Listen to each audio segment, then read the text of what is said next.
मुर्दाबाद मुर्दाबाद पाकिस्तान मुर्दाबाद मुर्दाबाद मुर्दाबाद आतंकवाद मुर्दाबाद मुर्दाबाद आतंकवाद मुर्दाबाद मुर्दाबाद मुर्दाबाद सारे दुनिया का हिंदू एक हो एक हो एक हो सारे दुनिया का हिंदू एक हो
এখানে উপস্থিত আমাদের সকল সনাতনী ভাই বোনদের এটা কাউকে নিমন্ত্রণ করে আনার জিনিস না, তেমন কোনো ডাক না, এটা নিজেরা স্বইচ্ছায় আসার এটা সবার কর্তব্য।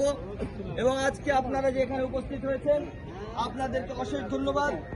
আমাদের যে কয়েকটা হিন্দু সনাতনী বিপদে পড়ে তখন কেরুর চোখ থেকে জল কেন বেরোচ্ছে না, সেই সব ধর্মনিরপেক্ষ লোক যারা আমাদের সমাজের ভিতরে আছে, যারা বড় বড় ভাষণ দেয়, বড় বড় ডায়লগ, কি ডায়লগ যে এটা ধর্মনিরপেক্ষ দেশ, আরে এইটা বলেই তো আমাদের হিন্দুদেরকে শেষ করলো, এইটা বলে হিন্দুদেরকে শেষ করে দিল।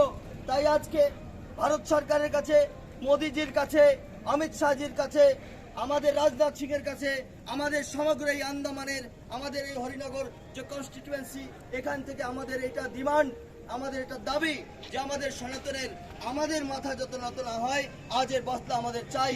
যেরকম সার্জিক্যাল স্ট্রাইক হয়েছিল, আমি বলছি আমাদের তরফ থেকে আমাদের দাবি তেমনি একটি ঐতিহাসিক অ্যাকশন নেওয়া হোক, সমগ্র বিশ্ব সবার কর্তব্য। এবং আজকে আপনারা যে এখানে উপস্থিত হয়েছেন আপনাদেরকে অশেষ ধন্যবাদ। আমাদের যে কয়েকটা হিন্দু সনাতনী এখানে জাগরুক অবস্থায় একজোট হয়েছে, এই কয়েকটা জাগরুক লোক যদি আমাদের সমাজ ব্যবস্থার ভিতর থাকে, আশা করি যারা এখনো ঘুমিয়ে আছেন তারা জেগে যাবেন অতি শীঘ্র। আজকে 22শে এপ্রিল ঘটনা আপনারা দেখতে পেয়েছেন, হিন্দুদেরকে জিজ্ঞাসা করে, মুসলমান এবং হিন্দু জিজ্ঞাসা করে করে তাদেরকে মারা হয়েছে হিন্দুদেরকে। আজকে যে শব্দ আমি ব্যবহার করছি এটা তো অন রেকর্ড হচ্ছে। আমি বলছি মুসলমান, কেন বলছি? সবাই বলছে সন্ত্রাসবাদী যারা, আতঙ্কবাদী যারা, তাদের নাকি জাত ধর্ম হয় না। তাই যদি হয়ে থাকে তাহলে আমাকে এটা জবাব দিতে হবে সেই ধর্মনিরপেক্ষ লোকজনদের যে যদি আতঙ্কবাদী সন্ত্রাসবাদীর কোনো ধর্ম না হয় তাহলে কেন বলল যে কালমা আতা কি নেই আতা, তোমারা খাতনা হুয়া কি নেই হুয়া। প্যান্ট খুলে চেক করা হলো, প্রত্যেক পুরুষ মানুষদের হত্যা করা হলো, মেয়ে ছেলেদেরকে ছেড়ে দেওয়া হলো, যাকে বলতো তোমারা মোদিকো। মোদিজির কাছে আমাদের আবেদন, আমরা এই দিন দেখার জন্য ভারতবর্ষে আপনাকে আনিনি, আমরা এনেছি আপনার কাছে আজকে নিবেদন যে আমরা আজকে নিজেদের বাস্তুহারা হয়ে আমরা সবকিছু ত্যাগ করে এইখানে এই অঞ্চলে পড়ে আছি। ভারতবর্ষে আমরা কিছু লোক ছড়িয়ে ছিটিয়ে পড়ে আছি। আজকে আপনার জন্য আমরা এত চেষ্টা করেছি, যার কারণে ফলস্বরূপ আপনি তিনবার আজকে দেশের প্রধানমন্ত্রী। আজকে আপনার কাছে আমাদের দাবি যে আমাদের এই যে হত্যা হয়েছে, আমাদের সনাতনী ভাই বোন ভাইদের যে হত্যা হয়েছে, এর বদলা আমাদের চাই, আমাদের বদলা নিতেই হবে। বারবার ক্যান্ডেল মার্চ আমরা করছি। হ্যাঁ, দেশ হিসাবে, রাষ্ট্র হিসাবে সবাই একজোট থাকতে হয়, সবাইকে শান্তিপ্রিয়ভাবে আমরা এই কাজটা করি।